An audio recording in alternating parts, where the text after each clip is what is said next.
Hey folks, welcome back. I just wanted to start the video out. I apologize, the last video was insanely long and insanely rambling. Went way too long. It's just really hard to make videos, and some days, some weeks, some months are better than others. And some videos, just when you go back and you actually watch the video, because it takes so much time to edit and to upload. I mean, it takes hours and hours, 5 or 6 hours, the whole process to shoot the video, edit it, and get it up. And so by the time you're done with that, you watch parts of it, but it's hard to watch all of it because your mind is overwhelmed and you're like, I gotta get away from this. But the video was really, really long. But for some, if you're interested in Tegus and you're really interested in it, I mean, it's doable, because it has good information in it. But I just want to try to cut my videos down.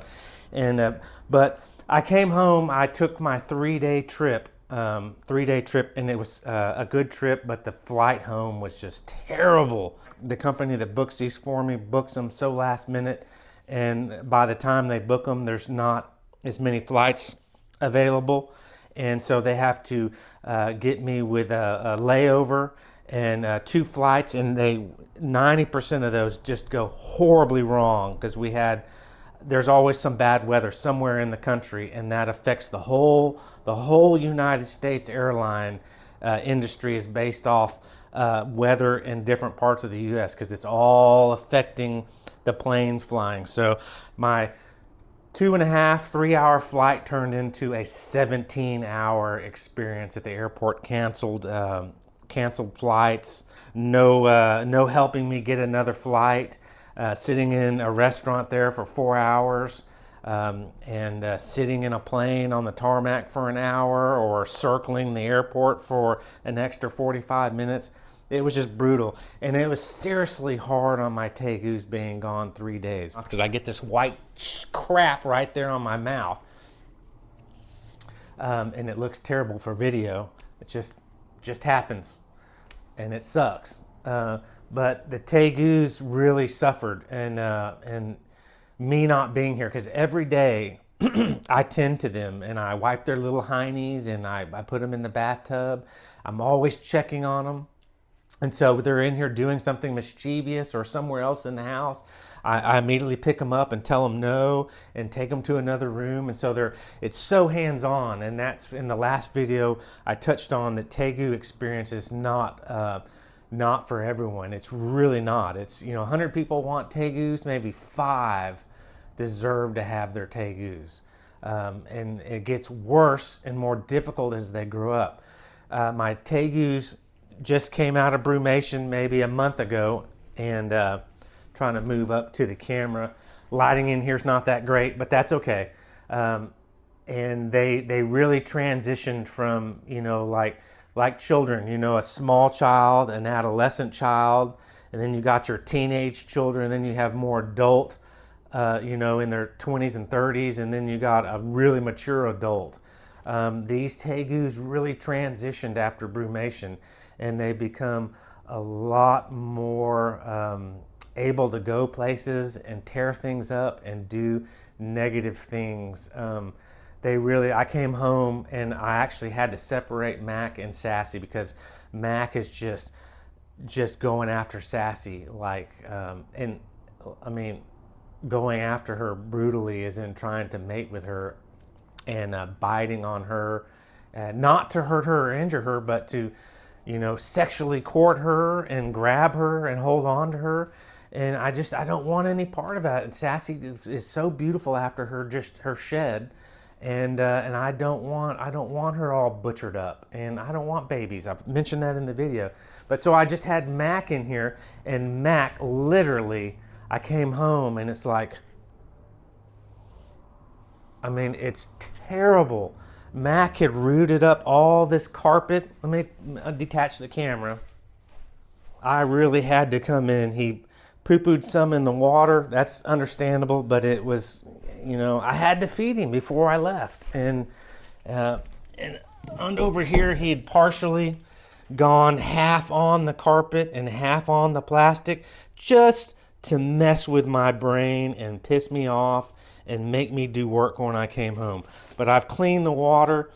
He got up under the carpet and rooted all the carpet up, and I mean it looked nothing like it did right now, because I had to come in and really straighten everything up and clean up everything. That he had taken his top off his hide and taken all. He loves to sleep in really, foam and cords and wires. If I have a box with that type of stuff, extension cords, loves to get into an area where he can burrow. And this is just foam that he loves to get down in it and sleep at the bottom. But he took that and spread that across the room and knocked his top off. I don't know how he does it. And then one thing that really blew my mind is he took everything that was up there by the window, except for that big chunk of wood that is actually quite heavy. This rock was on the ground. This is like 30 pounds, so he couldn't move that, and he couldn't push that off. But he had taken his habitat heater and moved it down here. He had taken this log, this huge log that is heavy for me to pick up, and pushed that over there. He had taken this piece of wood, which is 15 pounds or 10, 15 pounds, and pushed that over there on the ground.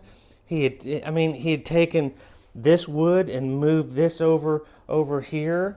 I mean, he took everything and literally wiped it off of the windowsill and relocated it down in this area. And I just don't know how a lizard that's like three or 4 pounds with no hands, could to take that off.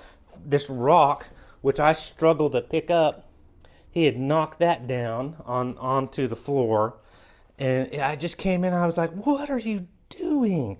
And he was sitting on his habitat heater right there on the ground. And thank goodness he didn't move the cinder block with the power, the power cord going in the wall with the outlet there, because that could be so dangerous.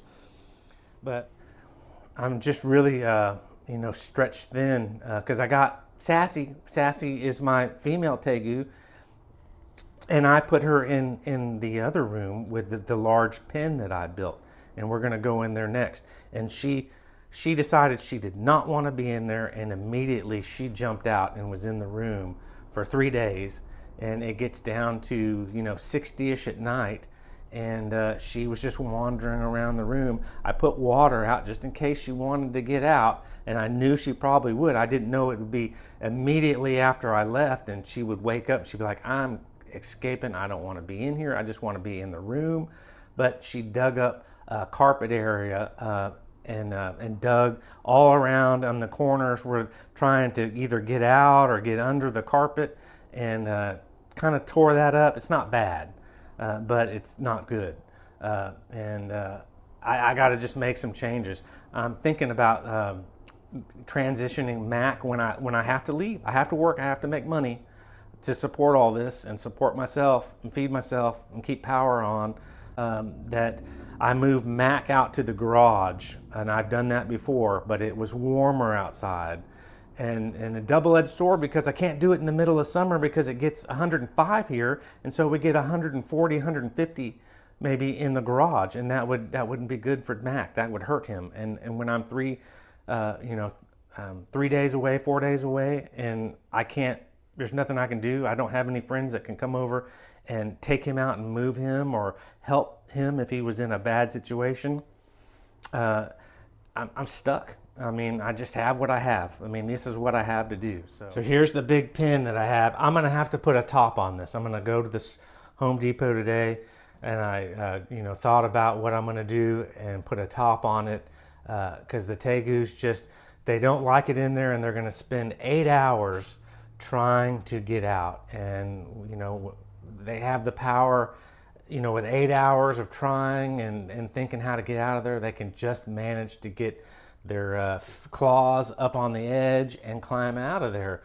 And I just deodorized all the carpet and cleaned it and vacuumed it, and Sassy pee-peed in different places. There's her little water dish I stuck out just in case.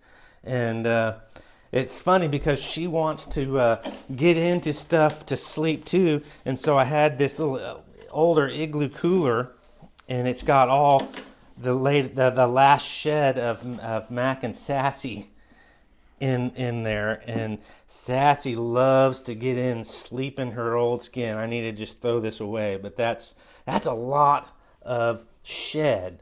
But I had a really good shed for Mac and Sassy this last time. I got a video on how to do that. It's foolproof. It works all the time. In a stuck shed, it will pull that stuff off like immediately. Within a couple of days, it works beautiful. So you need to watch that video. Maybe I'll stick that in the end. But I finally got Mac to go to bed. I put him in here because he's attacking and jumping Sassy's bones. He is sleeping inside this hide. I just had to do something with him last night because I got home at 1:30, and then I had to do 2 hours of prep, cleaning everything and making sure everything was good. So this big pen is gonna get a top because I gotta leave again Monday, Tuesday for another 3 days. I mean, I gotta go away and make some money and be able to live. So that's the video. Okay, thanks for viewing. Apologies again for the long video, and this is probably just as long and as stupid. But anyways, thanks for the people that tune in. Leave feedback, comment, whatever you want to do. Like to hear from you, okay? Bye-bye.